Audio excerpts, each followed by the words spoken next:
आशा करता हूँ आप लोग बहुत अच्छे होंगे। नमस्कार साथियों, स्वागत है आपका अपना YouTube channel AI stock market analysis में। आज के इस वीडियो में हम लोग डिस्कस करेंगे अल कार्गो टर्मिनल लिमिटेड के ऊपर। जी हाँ, इस स्टॉक में आज आधे % की गिरावट देखने को मिल रहा है। इसकी क्लोजिंग आई है 35.22 पे। और अगर 5 ट्रेडिंग सेशन में हम देखें तो एक ठीक ठाक डाउनफॉल देखने को मिल रही है, जो कि 6.5% का है। और 1 मंथ के हम चार्ट पर देखते हैं तो इसमें भी डाउनफॉल हमें देखने को मिल रहा है, लगभग 15% का। और एक 6 मंथ के चार्ट पे देखते हैं तो इसमें अच्छा करेक्शन देखने को मिल रहा है, जिसको हेल्दी करेक्शन कहते हैं, 30% का। और यहीं पे अगर हम 1 साल के चार्ट पे देखते हैं, 1 साल में लगभग 55% स्टॉक क्रैश हो चुका है। तो आइए हम इसके फ्यूचर पे नज़र डालेंगे और इसमें ये गिरावट क्यों देखने को मिल रही है और आगे क्या हो सकता है। इसके बारे में हमने एक फुल वीडियो अपलोड किया था, जो कि लगभग कुछ दिन पहले, नियर अबाउट 1 मंथ के आसपास में होने को होंगे, 15-20 दिन पहले। तो हमारे कुछ साथियों का कमेंट आया था, वो कमेंट भी हाईलाइटेड करूंगा मैं आप लोगों के साथ। तो इस पे हम लोग टेक्निकल और प्राइस एक्शन के बारे में बात करेंगे, क्योंकि फंडामेंटल ऑलरेडी सारा कुछ वही है और मैंने पिछले वीडियो में सारी डिटेल्स कवर किया है। तो इस वीडियो को लंबा ना करेंगे, शॉर्ट में समझेंगे कि इसमें टेक्निकल क्या बनते हैं और प्राइस एक्शन क्या हो सकता है, और फ्यूचर में इस कंपनी में क्या हो सकता है, इसके बारे में, इसमें क्या पोटेंशियल है इन्वेस्टर के लिए, उसके बारे में हम लोग डिस्कस करेंगे। तो चलिए देर ना करते हुए पहले ले लेते हैं थोड़ा सा मार्केट का अपडेट। तो साथियों, जैसा कि हम लोग देख पा रहे हैं, ये निफ्टी 50 का चार्ट है और निफ्टी 50 में आज मामूली डाउनफॉल देखने को मिला, 0.4% नियर अबाउट। और निफ्टी की क्लोजिंग आई है 23,440 की। निफ्टी की क्लोजिंग तो 23,440 की आई है और निफ्टी में मामूली गिरावट हुई है, लेकिन आज पोर्टफोलियो में दर्द बहुत ज़बरदस्त है। ये तो मैं अपना पॉइंट ऑफ व्यू और अपने पोर्टफोलियो के बारे में आपसे बता रहा हूं, लेकिन आपके पोर्टफोलियो का क्या अपडेट है, कृपया कमेंट करके बताएं। और निराश होने की ज़रूरत नहीं है, मार्केट में अभी चल ही रहा है ट्रेंड ऐसे ही। और लॉन्ग टर्म इन्वेस्टर के लिए तो एक अपॉर्चुनिटी है, चाहे आप इसे जिस नज़रिए से देखें। हर ठोकर इंसान को गिराने के लिए नहीं होती है, कुछ ठोकर संभलने के लिए भी होती है। तो आइए थोड़ा सा पहले निफ्टी का चार्ट देख लेते हैं। तो साथियों, ये निफ्टी का चार्ट हमने 1 वीक के टाइम फ्रेम पे लगा रखा है। तो जैसे कि आप सभी देख पा रहे हैं कि निफ्टी अगर जून जुलाई से हम देखें तो जहां पे था वहीं पे आज भी है, और निफ्टी एक रेंज बाउंड में काम करता हुआ दिख रहा है। अगर हम इसे कहें तो डबल बॉटम कहने में कोई गुरेज नहीं होगा। और इसके बाद आप कंपेयर कर सकते हैं कि निफ्टी में क्या होने वाला है। ये अभी इन्वेस्टर का पेशेंस का इम्तिहान ले रहा है। पहले तो पैसे डाउन हुए हैं, अब समय खराब हो रहा है, और इसी में जो व्यक्ति अपना पेशेंस लूज करेगा वो पैसे कमाएगा। ये तो मैं अपना पॉइंट ऑफ व्यू शेयर कर रहा हूँ। साथियों, आप लोग का क्या पॉइंट ऑफ व्यू है, इसके बारे में कमेंट करके जरूर बताएं। कमेंट करने पे अच्छा लगता है, और आप लोग का कमेंट भी मैं इसमें हाईलाइटेड करूंगा। अल कार्गो के अकॉर्डिंग जो भी मेरे साथीगण अपना पॉइंट ऑफ व्यू रखे हैं। लेकिन इससे पहले आप लोगों से रिक्वेस्ट है कि कृपया इस चैनल पे पहली बार विजिट किए हैं तो चैनल को सब्सक्राइब करें, बेल आइकन को प्रेस करें, और किसी स्टॉक का रिव्यू करना हो तो उस स्टॉक के बारे में कमेंट जरूर करें। तो आइए अब देर न करते हुए चलते हैं। मार्केट में तो निगेटिव सेंटीमेंट चल ही रहा है, इसमें कोई और दो राय नहीं है, और अच्छे अच्छे स्टॉक डाउन हो रहे हैं। तो ये तो हम लोगों ने देखा निफ्टी के बारे में। निफ्टी का क्या कंडीशन है, ये पिछले लगभग अगर मैं कहूँ तो 7-8 महीनों से इसी रेंज बाउंड में निफ्टी कामकाज करता हुआ दिख रहा है, और अच्छे अच्छे स्टॉक टूट रहे हैं। अगर अल कार्गो टूट रहा है तो क्या हुआ, ये तो अभी हाल ही में पिछले साल ही इसका आईपीओ आया था। एक और मैं आईपीओ से कंपेयर करूंगा जो इससे जस्ट कुछ ही दिन पहले आया था। और इसके साथ ही आप लोगों से शेयर कर दूं कि निफ्टी का जो रजिस्टेंस है और जो सपोर्ट है, रजिस्टेंस है 24,850 के समथिंग में, ये एक जबरदस्त रेजिस्टेंस बना हुआ है। और वहीं जो सपोर्ट है 23,500 का तो ब्रेक हो ही गया है, अब 24,350 के समथिंग में, जिसको आज निफ्टी ने टच भी किया है, टेस्ट भी किया है। और आइए थोड़ा सा अब हम मिड कैप का चार्ट भी देख लेते हैं। तो साथियों, ये मिड कैप का चार्ट है। मैं निफ्टी का चार्ट आप लोगों को दिखाया, अब मिड कैप का दिखा रहा हूँ। कृपया वीडियो को अंत तक वॉच कीजिएगा, तभी इसमें सारा कुछ मिलेगा। क्योंकि जब मार्केट में मेन इंडेक्स का ही ये हाल पड़ा हुआ है, तो स्मॉल कैप, लार्ज कैप ये कहाँ चल रहे हैं, इसका चलने के पीछे और ना चलने का वजह जानेंगे। इसी जानने के लिए थोड़ा सा डीपली टेक्निकल एनालिसिस करना पड़ता है, और इसको आप देखेंगे तभी समझ में आएगा कि हाँ, हमारा स्टॉक क्यों नहीं चल रहा है। और ये स्टॉक मेरे भी पोर्टफोलियो में है, मैं भी खुद चिंतित हूँ, और मेरा नियर अबाउट 50% इसमें लॉस चल रहा है। फिर भी मैं इस स्टॉक को होल्ड करके बैठा हुआ हूँ, और इसमें आने वाले दिनों में क्या अपॉर्चुनिटी मिल सकता है, इसके बारे में हम लोग डिस्कस करेंगे। तो कृपया वीडियो के अंत तक बने रहे, तभी जाके इसका निचोड़ मिल पाएगा। तो जैसा कि हम लोग देख रहे हैं, ये मिड कैप का 1 वीक का टाइम फ्रेम है, और इसमें मिड कैप में जो रजिस्टेंस है 13,370 के समथिंग में, यानी 13,500 पे, 13,350 के समथिंग में इसमें रजिस्टेंस है। और इसका जो सपोर्ट है वो लगभग 12,000 पे है सपोर्ट। और मिड कैप अभी आज जो कारोबारी सत्र में क्लोजिंग हुआ है 12,280 पे, अगर यहाँ से अभी जहाँ क्लोजिंग हुआ है एक दर्द और देखने को मिल जाए तो कोई बड़ी बात नहीं है, जो कि 250 पॉइंट का लगभग यहाँ से अभी डाउनफॉल मिड कैप में दिख रहा है। तो अभी और थोड़ा सा स्टॉक टूट जाए तो कोई बड़ी बात नहीं है। और साथियों, ये जो चार्ट मैंने ओपन कर रखा है ये जुपिटर लाइफ लाइन का है। मैं इसलिए थोड़ा सा चार्ट को स्मॉल करके दिखा रहा हूँ, अभी जूम करूंगा ताकि ये नाम आप पढ़ लें। और इसका जो ग्राफ है इसको आप देखिए, पंप एंड डंप लिस्टिंग हुई है इसकी यहाँ पे। ये लिस्टिंग का टाइम भी मैं आपको बताऊंगा, लेकिन स्टॉक यहाँ से देखिए कैसे जा रहा है और जाने के बाद फिर इसमें करेक्शन हुआ है। आइए हम फुल चार्ट करके अब इसका एनालिसिस करते हैं। तो साथियों, जुपिटर लाइफ लाइन का आईपीओ आया था सितंबर महीने में, जैसा कि हम लोग यहाँ पे देख पा रहे हैं। और इसके बाद ये मार्च में अपना ऑल टाइम हाई बनाया था। मार्च से पहले फरवरी में ही, लास्ट फरवरी में अपना ऑल टाइम हाई बनाया था। इसके बाद अप्रैल में हम देख पा रहे हैं यहाँ पे ये स्टॉक लगभग 1100 पे आ गया। आईपीओ आया था लगभग 1000 से ऊपर का, और इसमें ज़बरदस्त एक मोमेंट देखने को मिला था, 1650 तक गया था। यानी यहाँ से आईपीओ के बाद ये नियर अबाउट 50% से ज़्यादा गेन हुआ था। इसको बोलते हैं पंप एंड डंप। पहले आईपीओ आया, इसके बाद में बड़े इन्वेस्टर ने वेट किया थोड़ा सा, इन्होंने यहाँ पे प्रॉफिट बुकिंग किया। और प्रॉफिट बुकिंग करने के बाद देखिए बड़े इन्वेस्टर क्या करते हैं, कितने स्मार्ट होते हैं। यहाँ पे इन्होंने अपना प्रॉफिट बुक किया और स्टॉक गया नीचे। नीचे जाने के बाद देखिए इसमें कैसे चार्ट बना हुआ है। इस चीज़ को जब तक हम लोग नहीं समझेंगे तब तक कुछ भी नहीं हो सकता है। यहाँ पे जब प्रॉफिट बुकिंग हुई, इसके बाद इस चार्ट को देखिए, निफ्टी कंटिन्यू नीचे जा रहा है लेकिन ये अपने अप ट्रेंड में बना हुआ है। और यहाँ पे जो इसका 1650 का जो रेजिस्टेंस है, यहाँ पे टेस्ट किया है, इसके बाद यहाँ कंसोलिडेट हो रहा है। तो ये तो हम लोगों ने समझा जुपिटर लाइफ लाइन। इस स्टॉक से हमें कोई लेना देना नहीं है, लेकिन हम एक चार्ट का एनालिसिस करते हैं कि किसी भी स्टॉक का जो चलने का तरीका होता है वो कैसे चलता है, कोई भी स्टॉक हो। तो साथियों, हमने आज का ट्रेडिंग सेशन में अलकार्गो टर्मिनल में मामूली गिरावट हुई है, जिसको हम लोगों ने देख लिया। अब इसके बाद हम देखते हैं आज जो मार्केट में ट्रेड हुआ उसका क्या हालचाल है। तो लगभग 4 लाख इक्विटी का लेन देन हुआ है आज के कारोबारी सत्र में। वहीं वॉल्यूम देखें तो 1,35,00,000 की वॉल्यूम आई है इसमें। और सबसे अच्छी बात देखने को मिली है कि डिलीवरी में देखिए नियर अबाउट 55% स्टॉक डिलीवरी में उठा है। इसकी 52 वीक हाई 10 जनवरी को लगा हुआ था 82.50 का, और 52 वीक लो आज ही लगा है 34 रुपये का। और इस कंपनी की तरफ से अभी फिलहाल कोई अपडेट नहीं आया है। कंपनी ने डिविडेंड 50 पैसे का दिया था और इसका एक्स डेट था 8 सितंबर को, यानी इस क्वार्टर में अभी कोई डिविडेंड नहीं आया है। बोर्ड मीटिंग इसको 29 अक्टूबर 2024 की हुई थी।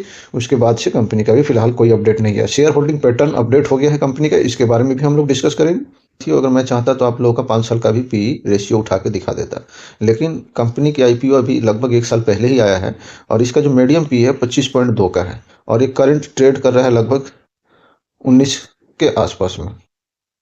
तो यानी ये स्टॉक का जो मीडियम पी है उससे काफ़ी नीचे ट्रेड कर रहा है। ये चीज़ तो हम लोग देख लिए। एक चीज़ और मैं आप लोगों से डिस्कस करना इंपॉर्टेंट समझा, इसलिए इस स्क्रीन पे मैं आप लोगों को लाया हूँ। कंपनी का सेल देखिए, चाहे जून 2022 हो लगभग 170 करोड़ या सितंबर 2024 हो 195 करोड़। एक बार यहाँ पे डाउन देखने को मिल रहा है जून 2023 में 181 करोड़। इसके बाद कंटिन्यू कंपनी या तो स्टेबल रही है, देखिए 185 सितंबर 2023 में और दिसंबर 2023 में। थोड़ा सा यहाँ मार्च में डाउन हुआ है, लेकिन फिर सेल कंटिन्यू कंपनी अपना बढ़ाते गई है। तो सेल हम अगर पिछले साल सितंबर से कंपेयर करें तो भी ठीक है, और क्वार्टर ऑन क्वार्टर अगर कंपेयर करते हैं तो भी यानी सेल कंपनी ठीक कर रही है, इसमें भी कोई दो राय नहीं है। रही बात कंपनी नेट प्रॉफिट में, तो नेट प्रॉफिट अगर हम देखें तो क्वार्टर ऑन क्वार्टर बढ़ा है, 10 करोड़ से 11 करोड़ हो गया। और ईयर ऑन ईयर अगर देखते हैं तो 1 करोड़ हल्का सा डाउन है। ये तो सेल की बात कर रहे हैं। ईपीएस इसका जहां पिछले साल 0.6 का था, अभी 0.46 का है। तो ईपीएस भी हल्का सा, और ये फाइनेंशियल में कंपनी स्ट्रांग है, इसमें कोई दो राय नहीं है। फंडामेंटल कंपनी की बढ़िया है। इसमें निगेटिव पॉइंट कुछ ही है जो कि मैं अभी आप लोगों को शो करके दिखा देता हूँ। यहाँ पे एक चीज़ और देख लेते हैं हम लोग, कंपनी के ऊपर जो कर्जा है और कंपनी के पास जो रिजर्व है। कंपनी की लाइबिलिटी कितनी है? 136 करोड़। जैसा कि आप यहाँ देख रहे हैं 136 करोड़ कर्जे है कंपनी के ऊपर। कंपनी के पास रिजर्व कितना है? 209 करोड़। तो यहाँ भी कोई डेंट खाने वाली चीज़ है नहीं। और कंपनी का एसिड्स देखिए 796 करोड़। मार्च 2024 में कितना था, 782 करोड़। उससे पहले तो एसिड्स तो कंपनी का ग्रो कर ही रहा है कंटिन्यू, कंपनी के पास कैश है, कर्जा कम है। और हम लोग फंडामेंटल में देखते क्या है, कंपनी ने अपना शेयर होल्डिंग पैटर्न भी अपडेट कर दिया है। इसमें जैसा कि हम लोग देख पा रहे हैं, पीछे देखिए इसमें माइनस पॉइंट यही था कि कंपनी के शेयर जो प्रमोटर है अपना स्टॉक इन्होंने डाउन किया है। मार्च 2024 में लगभग 70% था, जून के क्वार्टर में यानी फर्स्ट क्वार्टर में इन्होंने अपना स्टेक लगभग 1% से ज़्यादा डाउन कर दिया, सितंबर में भी डाउन कर दिया। अब यही चीज़ और भी इन्वेस्टर देखते हैं और वो पैनिक हो जाते हैं। एफआई तो चलिए थोड़ा थोड़ा करके वो अपना एग्जिट ले रहे हैं, इसमें हमें ये चीज़ समझना चाहिए, डीआई पहले ही क्लियर हो चुके हैं, पब्लिक बेतहाशा बढ़ते जा रही है। तो माइनस पॉइंट इसमें पिछले क्वार्टर में यही था कि प्रमोटर अपना स्टेक डाउन किए, और बाकी इसमें अभी फिलहाल कुछ भी नेगेटिव पॉइंट देखने को नहीं मिल रहा है इस स्टॉक में। तो साथियों, अब हम लोग आ गए हैं अलकार्गो टर्मिनल के चार्ट पे, लेकिन इससे पहले आप लोगों से रिक्वेस्ट है, कृपया हमारा कंटेंट आपको पसंद आए तो चैनल को सब्सक्राइब जरूर करें और बेल आइकन को प्रेस करें, ताकि हमारी हर एक वीडियो की नोटिफिकेशन आप तक पहुंच सके और आपका और हमारा संवाद सीधा होते रहे। मैं लास्ट में आप लोगों को दिखाऊंगा पिछले अलकार्गो के टर्मिनल का जो वीडियो हमने अपलोड किया था, उस पर कुछ साथियों का क्या क्या कमेंट आया था और इसके बारे में हमने क्या रिप्लाई दिया था। इमीडिएट ही रिप्लाई करने की कोशिश करते हैं। तो जैसे कि हमने आप लोगों को चार्ट दिखाया था जुपिटर लाइफलाइन का, और उस चार्ट को मेरा दिखाने का मकसद यही था कि कृपया उससे इसका कंपेयर करें। मैं ये नहीं कह रहा हूँ कि एकदम 100% फॉलो होगा, लेकिन किसी भी स्टॉक का मोमेंट तीन ही तरह का होता है, जो हमने टेक्निकल और फंडामेंटल प्राइस एक्शन जो भी हम लोग जानते हैं उसके अकॉर्डिंग मैं आपको अपना पॉइंट ऑफ व्यू बता रहा हूँ। एक ट्रेंड होता है अप का, दूसरा ट्रेंड होता है डाउन का यानी बुलिश और बियरिश, और तीसरा होता है साइडवेज, जो कि मार्केट कहीं पे चाहे कोई भी स्टॉक हो कहीं पे बिल्कुल मोमेंट ही बंद हो जाता है, और वहाँ पे क्या होता है वो अपना स्ट्रेंथ बिल्डअप करता है, और उसमें क्या होता है वो एक आने वाली उछाल बैकअप के लिए वो उस स्ट्रेंथ की जरूरी होती है। तो जैसा कि हम लोग देख रहे हैं, हम लोगों ने जुपिटर का भी देखा कि अक्टूबर से पहले यानी सितंबर में आईपीओ आया था, और यहाँ पे हम लोग जो देख रहे हैं अलकार्गो का, इसका अगस्त में आईपीओ आया हुआ है। आईपीओ का प्राइस लगभग 44 रुपये के समथिंग में है, और यहाँ आने के बाद में इसमें हुआ क्या, पहले थोड़ा सा डाउनफॉल देखने को मिला, इसके बाद में फिर वही पंप एंड डंप। याद है मैंने जुपिटर वाले पे भी यही बात कही थी।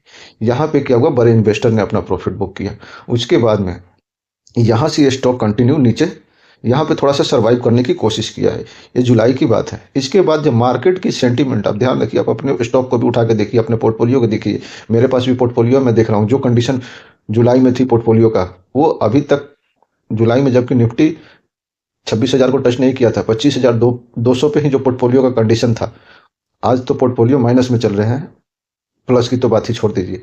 तो उस कंडीशन में यहाँ पे सरवाइव करने की कोशिश किया था, कहाँ पे, जो आईपीओ का प्राइस आया हुआ था, आप देख सकते हैं यहाँ पे। लेकिन मार्केट का सेंटीमेंट निगेटिव होने की वजह से ये नीचे चला गया। नीचे जाने के बाद यहाँ पे फिर थोड़ा सा स्टेबल होने की कोशिश किया। थोड़ा सा एक बार मैं चार्ट को क्लियर कर दूं। मार्केट का सेंटीमेंट गड़बड़ होने की वजह से देखिए कहाँ कहाँ, एक तो यहाँ पे थोड़ा सा कोशिश किया कि यहाँ से अपना रुख चेंज करें, लेकिन नहीं हुआ। फिर यहाँ पर भी थोड़ा सा सर्वाइव किया है, लेकिन नहीं होने की वजह से मार्केट का सेंटीमेंट ही गलत था। मैं बार बार इस वर्ड को रिपीट कर रहा हूँ, और इसमें अभी प्राइस एक्शन तो बन ही नहीं रहा है, जो मेरा एनालिसिस करने का तरीका है। अब आप इस चार्ट को ध्यान से देखेंगे तो ये एक डाउन ट्रेंड को फॉलो कर रहा है। इसके लिए रेजिस्टेंस और सपोर्ट क्या काम है। रेजिस्टेंस इसका 43 का एक दिख रहा है, जो कि ज़बरदस्त रेजिस्टेंस के तौर पे काम कर रहा है, और इसको मैंने 2 बार एवरेज किया है, और तीसरी बार एवरेज करने की मैं सोच रहा हूँ, और वो मेरा प्राइस निकल के आ रहा है लगभग 32-33 रुपये के आसपास में। इसको जब या 34 को टच किया है, हो सकता है बजट से पहले ये 32 रुपये का भाव दे जाएगा। तो यहाँ पे मैं एक बार और फिर एवरेज करूँगा, और मैंने कब कब क्या क्या एवरेज किया है एक बार आप लोगों से डिस्कस कर लेता हूँ इस बारे में। तो साथियों, मैंने फर्स्ट टाइम इस स्टॉक को बाई किया था नियर अबाउट 80 पे। जी हाँ, एकदम जब ये अपने पीक पे था, यहीं पे मैंने बाई किया था। और देखिए, इन्वेस्टर नया हो या पुराना, कुछ तजुर्बा सिखाता है जिसको हम लोगों को सीखना चाहिए। तो मैंने फर्स्ट टाइम बाई किया था लगभग 80 रुपीज़ के आसपास में 11 जनवरी 2024 को। उसके बाद जब इसमें करेक्शन आया तो मैं सेकंड टाइम बाई किया, वो भी मैं आप लोगों को दिखा देता हूँ। शायद आपको स्क्रीन पे ना दिख रही है, तो एक बार मैं फिर से थोड़ा सा स्क्रीन नीचे करके कोशिश करता हूँ आपको दिखा दूँ। फर्स्ट टाइम मैंने जो बाइंग किया था वो मेरा प्राइस है 80 रुपये का, 11 जनवरी का। इसी रेड वाले कैंडल पे मैंने फर्स्ट टाइम बाइंग किया था। फिर जो मेरा सेकंड बाइंग का था वो 4 जून को था, लगभग 49 रुपये के आसपास में बाइंग हुई है। जो मैंने किया है वो बता रहा हूँ। 4 जून को जो इलेक्शन का रिजल्ट आया था उस दिन मार्केट काफ़ी डाउन हुआ था, तो 4 जून को मैंने थोड़ी सी बाइंग किया है, जो कि मैंने एवरेज किया है, और उसके बाद से मैं इसमें वेट एंड वॉच की कंडीशन में खड़ा हूँ। और अब जो मेरा बाइंग का प्राइस निकलने वाला है फिर एवरेज का, वो नियर अबाउट 32 के आसपास में होगा। देखिए, लॉस तो मेरा इसमें लगभग 50% का चल रहा है, लेकिन अगर आपके पास भी है स्टॉक तो आप भी काफ़ी चिंतित होंगे, और चिंतित होना लाजमी है। किसी भी इन्वेस्टर का जब पैसा डाउन होता है, टूटता है, तो अगर मैं सीधा अपने देसी भाषा में बोलूँ तो फेफड़ा निकल के हाथ में आ जाता है। लोग तो बाद में तरह तरह की बातें करते हैं, या एडवाइस देने के लिए पैसे तो लगते नहीं है, कोई भी व्यक्ति कुछ भी कह देता है, और इन्वेस्टर करे तो क्या करे, उसका तो पैसा फंसा हुआ है, अगर पोजीशन कट किया तो लॉस लेके निकलेगा। तो इसलिए मेरी तरफ से रिक्वेस्ट है, रिक्वेस्ट क्या, एक एडवाइस है, मैं कोई सेबी रजिस्टर्ड एडवाइजर नहीं हूँ, लेकिन जो मैं खुद फॉलो करता हूँ, ठीक है। अभी पोर्टफोलियो का तो दर्द किसी से बयां किया नहीं जा सकता, लेकिन क्या है, अभी इस स्टॉक में मैं तो अपना पर्सनल पॉइंट ऑफ व्यू रख रहा हूँ कि मैं अभी इसको वॉच कर रहा हूँ कंटिन्यू, और इसका सब कुछ ठीक है, फंडामेंटल भी ठीक है, टेक्निकल भी ठीक है। अभी ये डाउन ट्रेंड में चल रहा है, इसमें कोई दो राय नहीं है, लेकिन इस स्टॉक का मेरे को फ्यूचर दिख रहा है, और ये बहुत जल्द यहाँ से मुझे जो उम्मीद है, मैं अपना पॉइंट ऑफ व्यू शेयर कर रहा हूँ कि ये 32 रुपये से फिर एक यहाँ पे बुलिश प्राइस एक्शन बनेगा, और बुलिश प्राइस एक्शन बनने के बाद में ये चलेगा। जब बुलिश प्राइस एक्शन बनेगा तो मैं आप लोग को अपडेट जरूर दूंगा कि हाँ अब इसमें क्या हो सकता है। फिलहाल ये इसकी सेंटिमेंट जो है वो नेगेटिव बना हुआ है, और ये ज़्यादा दिन तक नहीं रहेगा, ये भी मेरा पॉइंट ऑफ व्यू है। चलिए अब हम कुछ साथियों का कमेंट ले लेते हैं, वीडियो काफ़ी लंबी हो रही। तो साथियों, जैसा कि आप देख पा रहे हैं, ये हमारे दीपराम चंद्र जी हैं, जिनका कमेंट आया है कि 400 क्वांटिटी है एट 65 पे। तो मैं तो आपसे पहले ही लिया हुआ हूँ, और इनका देख सकते हैं मैंने रिप्लाई भी किया हुआ है। तो दीप रामचंद्र जी, आपसे रिक्वेस्ट है, कि रिक्वेस्ट नहीं, एक तरह से मेरा पर्सनल पॉइंट ऑफ व्यू है कि आप अभी वेट कीजिए, इसमें आपको बहुत जल्द अच्छे नतीजे मिलेंगे। और सेकंड कमेंट में आया है अमित गुप्ता जी का। अमित गुप्ता जी कह रहे हैं कि इनके पास 3000 क्वांटिटी पड़ा हुआ है 41 के रेट पे। तो अमित जी, अभी अभी वेट एंड वॉच की कंडीशन में रहिए, और थोड़ा सा वेट करना पड़ सकता है इसमें, लेकिन हाँ फ्यूचर में इसका मेरा पॉइंट ऑफ व्यू है कि कंपनी का फंडामेंटल सही है, टेक्निकल अभी थोड़ी गड़बड़ चल रहे हैं, प्राइस एक्शन बन नहीं रहा है, तो वेट कीजिए। और आज के वीडियो बस यहीं पे वाइंड अप करते हैं, मिलते हैं अगले वीडियो में, तब तक के लिए जय हिंद, वंदे मातरम, भारत माता की जय।